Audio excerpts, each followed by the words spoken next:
化学式是用化学元素符号和数字来表示某种特定化合物或分子的原子化学比例信息的一种公式。例如，二氧化锡。以下列举两种物质它的分载式、实验式、结构式及离子式分别如下：丙烯的分载式为 C2H6， 丙烯的实验式为 CH3， 丙烯的结构式为。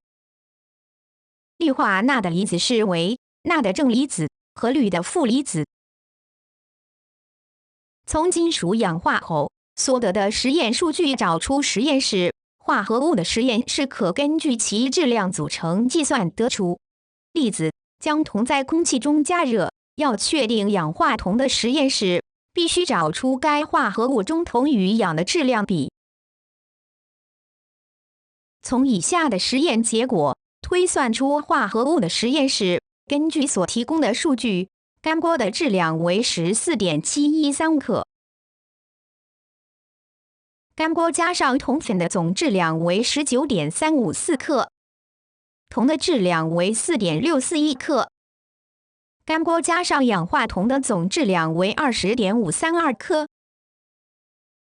因此，氧化铜的质量为 20.532 减 14.713， 是 5.819 克。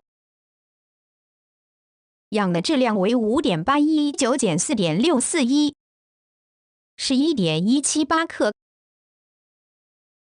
下一步，计算各元素的摩尔数，将铜和氧的质量除以它的相对原子质量。铜的相对原子质量为 63.5， 因此铜的摩尔数为 4.641 除以 63.5 等于 0.0731。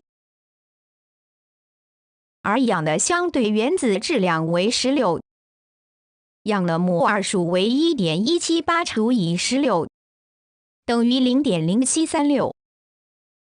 计算它们的相对摩尔数的最简单整数比，因铜为最小的数，是 0.0731， 得出铜的相对摩尔数整数比为1，氧的相对摩尔数整数比大约为1。由于两种原子的摩尔比为1比1，注意，在化学式中，数字要是不需要写出。得出氧化铜的实验式为 CuO，